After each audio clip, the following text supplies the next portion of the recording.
哦，他也有讲全部都抄。呀，全部其实全部都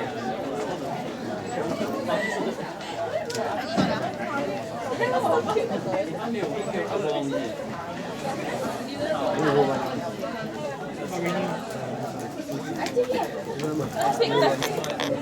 开始外面的。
However, so for today, for this tutorial, mostly we want to talk about these things that you didn't yet file. And also, I prepared also some slides to just give you an idea of what to take care of, because it's not really much. It's only if I'm not really bound in questions during the first minute. So, is there anything that is unclear at your end, and something that you would like to have also explained more clearly? Something that during the last lectures came up? And yeah, I guess in this case you have to speak up, otherwise I have to just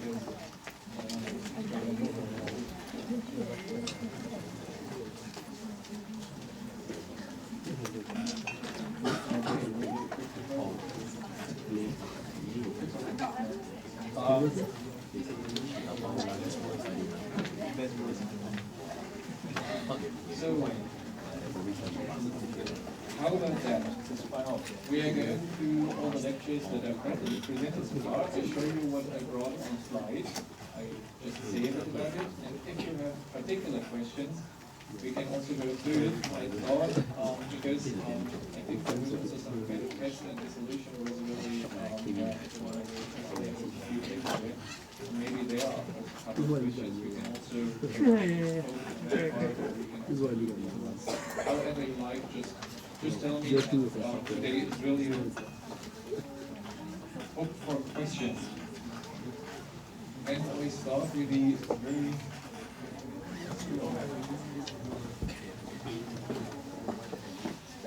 I start with the very first lecture that I presented here. It's mostly about powder properties. So in the beginning we talked a bit about the different powder properties that matter in terms of the characterization. We also had a practical on that, which means that this is also really a key characterization method from pharmaceutical technology. So, and I just summarize what I would consider relevant in this case, also for a pharmacist, because pharmacists are usually, let's say when you buy them for a company, for pharmaceutics, then you usually want them to have regulatory input. What does it matter for my particular product? And what are the different methods that I have to choose? Which means those are also the ones which are important for the exams in the end, because this is also the questions that you will have to address. You have to know what is my regulatory background. For example, I provided you some in the lecture. I talked about the USP, which is kind of a regulatory document that everyone also uses. You have to know what's that generally, what is that book. I think I also uploaded so far the monograph on powder flow, so you can have a look at it so that you also know what it's mostly about and what is also kind of included there. And then we also we discussed in pretty much detail all the different methods that are used to characterize powder flow, but also other particle properties, like for example the particle size was an important topic that we talked about. We had a single lecture about the dissolution properties that do not only count for bodies, but generally for powders. Yeah. So is there any question on that? Do you want to know something about powder properties? Anyone has a question? My colleagues told me to ask questions. I'm not sure what they meant. Maybe it was a joke.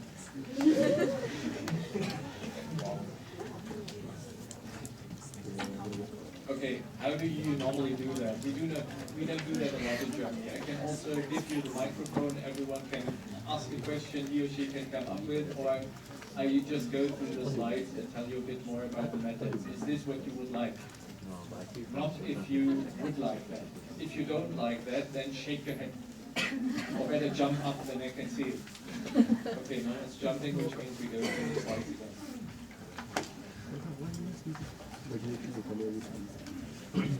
You're not really the outgoing personality.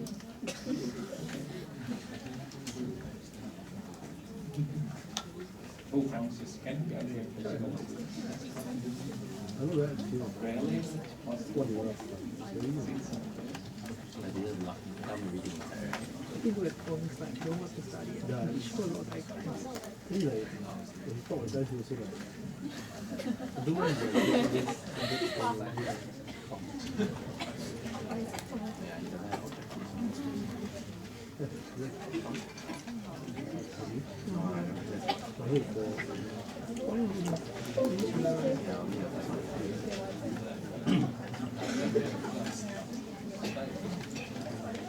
Okay, so when we look at powder properties, I will not repeat the complete lecture. I will just skip most of the part, but I just consider that I already gave a lecture on that, so I will not just repeat it, okay?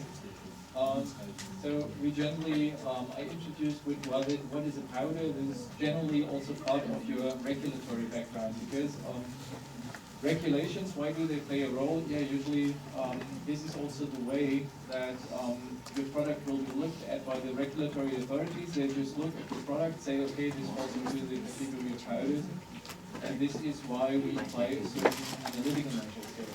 And this is why it's important.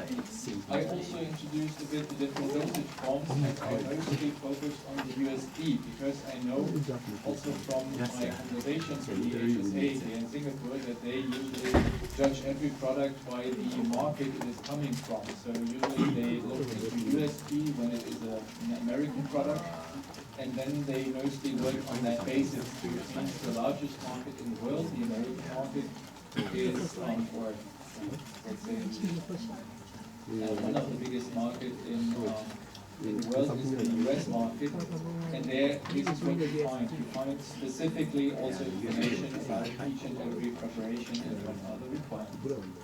Any questions on that?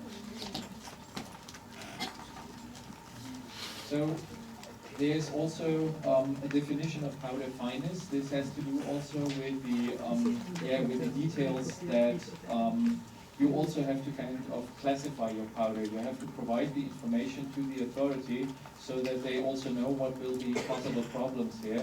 And also, and this is also key if we are talking about MCQ, usually the terminology matters a lot also in the pharmaceutical context. Just think about it. To whomever you will talk about pharmaceutics, they will recognize if you have your terminology straight. So because they are also scientists, which means when you're talking about a coarse powder, this is also part of terminology. When you think about the other things that we discussed, and I will also show on the other slides, for example, monodisperse is a pharmaceutical term, or let's say more physical term, but it is one which also makes very obvious that you know what you're talking about in terms of particle size distribution. And this is so important for MCQ, because MCQ selects first the obvious, which means obvious information, knowledge or not knowledge is the things that you check. So I would also focus a bit that you know that what terminology to use, for example, for different powders.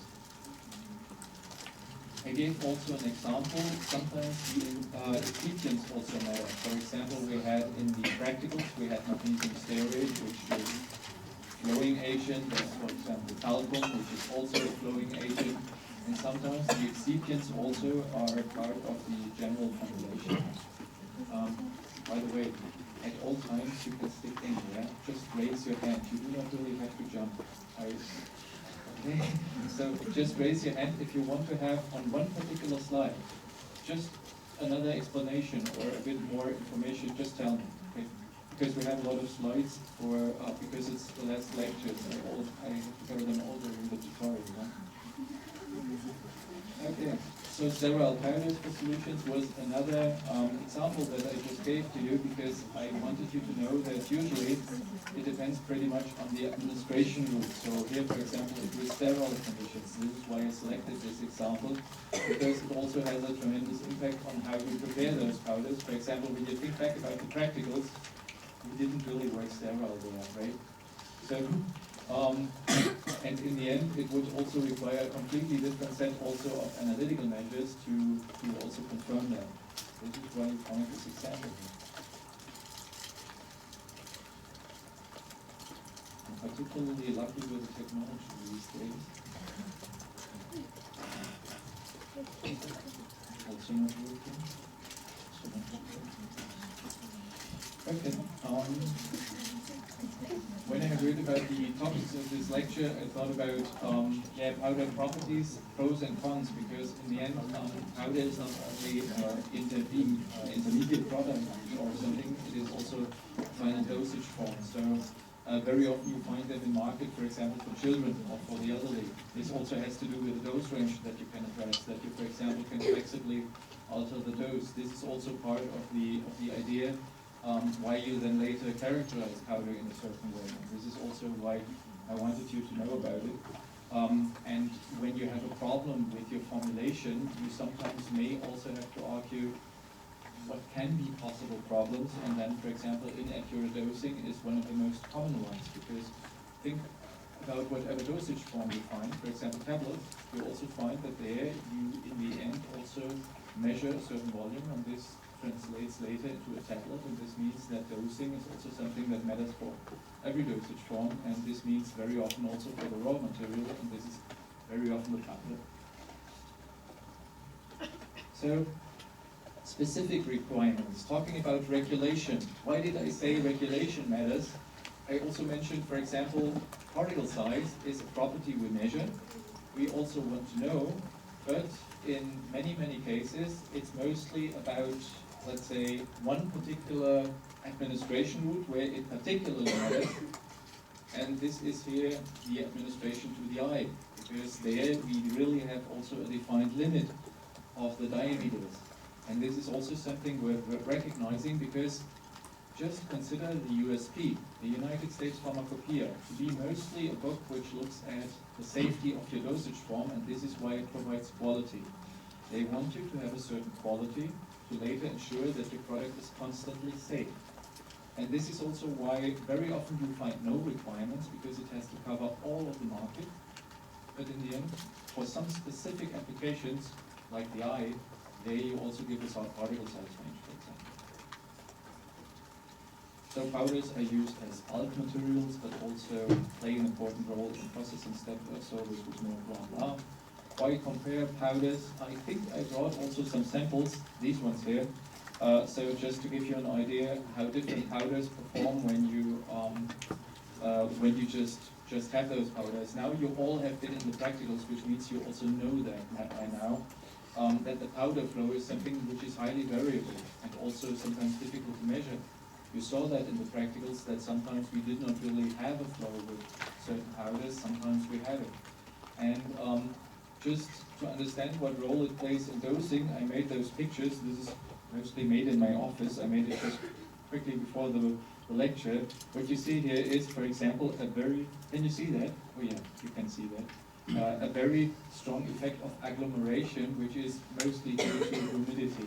Because this was, I think, sugar from my kitchen, and I brought this sugar really from Germany. Makes no sense, but I did. And what you see here is an agglomerate formed probably during the transportation. But this also plays a role for pharmaceutics, because transportation is also something that we very often do. We have to transport powders, and then powder flow may also be affected by the humidity. Another thing where, any questions on that? No one raises his hand. Okay. It's fine. It's fine. I can talk. Okay. Why is it important? I think most of the things I already said. Okay. I think one thing that you particularly also want to look at is sometimes we do things because the physiology demands it. I think I made a very clear point with why particle size in the eye matters. Yeah, right? So sand eye, very good experiment for home. So, and actually the same also applies to other administration routes. Think about the lungs. The position where your drug is going, if it is going into the deeper lungs, or if it is going just into, let's say, the esophagus region. This mostly depends on the particle size, because you have a lot of sedimentation effects, so drug deposition sometimes depends on it. And this is also for many administration routes the case. This is also why it is also important. Terminology. When you are talking about an agglomerate, and usually what I advise everyone who also tries to understand, let's say, a bit the certain field, or actually we do a lot of oral exams in Germany, which means you have a very, very direct measure if someone understood something or not. You don't have that here that much, but however, what I would recommend to you also for exams in general, it doesn't really only apply to the oral ones, it's just that I very clearly see what someone knows or what someone does not know. If you need in your explanation one word that you don't understand, it is a very bad sign. Which means, for example, when you talk about agglomerates, you may have a vague picture. Who really knows what an agglomerate is? Did I explain that somewhere? Terminology. There's, for example, a difference between the agglomerate and the aggregate. Agglomerates are usually loose assemblies where you see the single particle structure, which means the primary particle still. Well, the aggregate is something which is growing together. There you also have the formation of an aggregate. This is why we call it. So this is also something that has to do with terminology, and which means when you use some word which sounds somehow weird, not really English, like agglomerate, and so more Latin based, then I think Greek. Okay, I'm not that strong on old languages. This is why I'm in pharmaceutics, by the way. However, so when you read such a word, then try to find out why you have to use this word. Any questions on that? Okay. How to describe particles? Again, a bit more terminology. I think I can skip mostly through that because I already explained it mostly, how you characterize different particles, how you name them. And in the end, it came down to the question, how do you compare powders? And I think there we really had a very, very deep view on during the practicals, because here we really looked at the microscopy very deeply, and we also looked very deeply into the powder flow, but there are also some other characterization methods that we usually don't cover there because it's just not enough time to cover everything. However, the microscopy is something where you also have understood, I think, that there are, just a second, that there are different size particle sizes and also different size distribution. Okay, comes a bit later. And these are powder properties that you usually have also to care about. We mostly focused on particle size, density and compressibility, powder flow. Moisture is something that I think also when you prepare granules in the practicals, you also see that this very often is an important parameter. Surface area is something which is very, very closely related also with the particle size, but we use it sometimes for characterization. However, there I didn't really deeply go into that, but you should also know that it plays a role, but you do not really have to have a deep knowledge of that.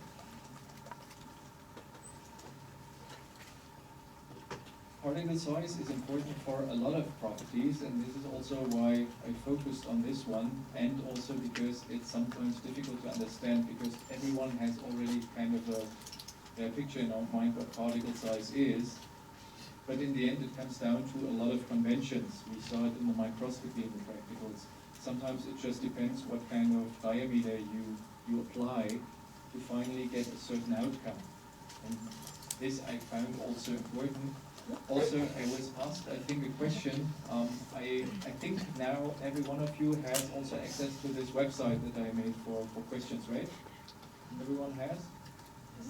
Okay, if not, then I show it at the very end, where I also summarize on the website the questions that I usually get via email.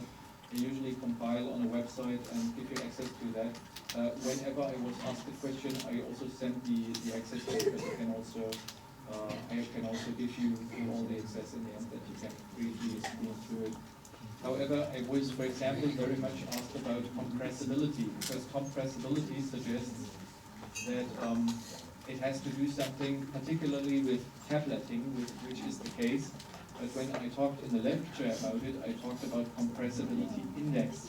And the compressibility index is something that the USP suggests in terms of just expressing how the tap density relation to the bulk density is. Which means it is a measure for the bad thing, not the good thing.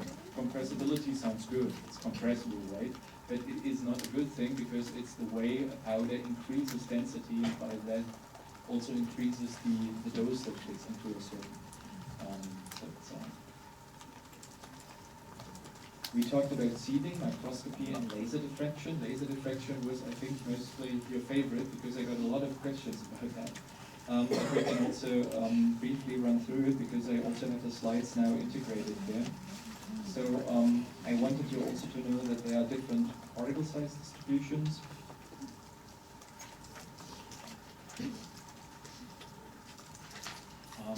Any question on compressibility? Because I got this question, and if you have any, then yeah, a question.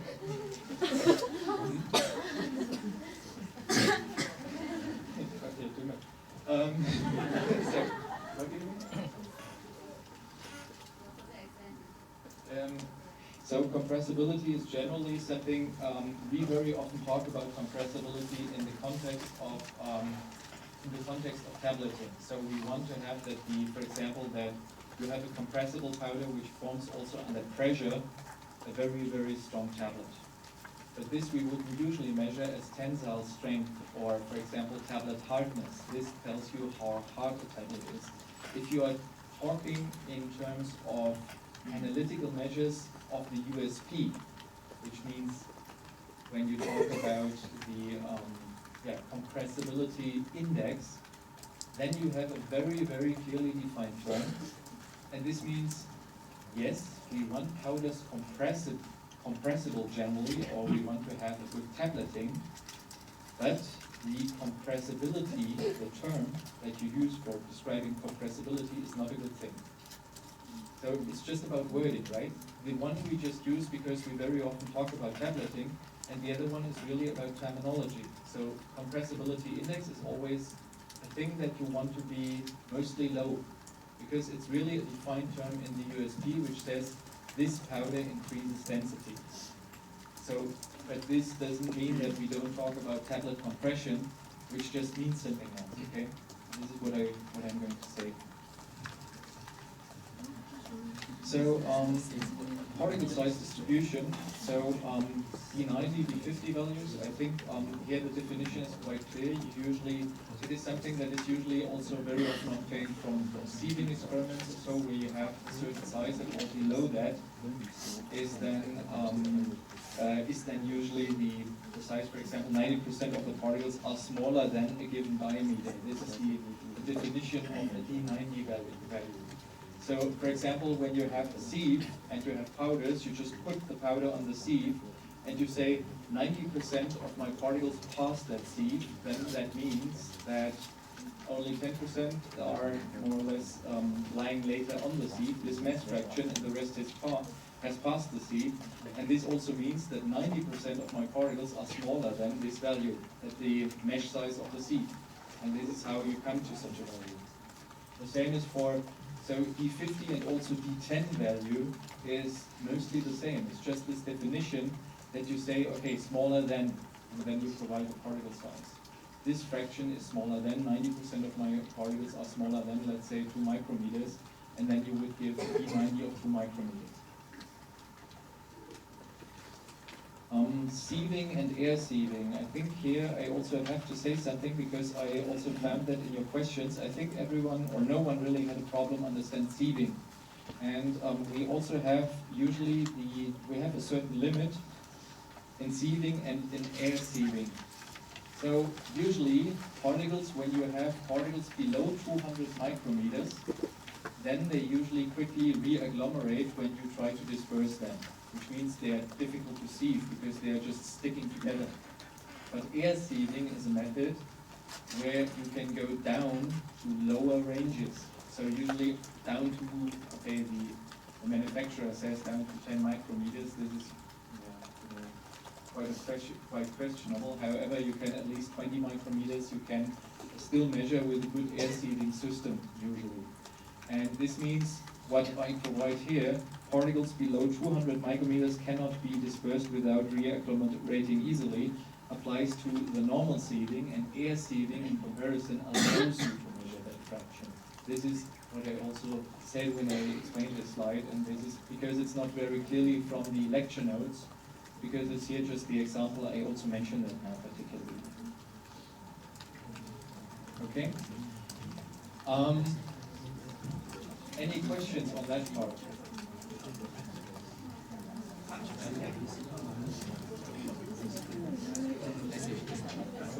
The best.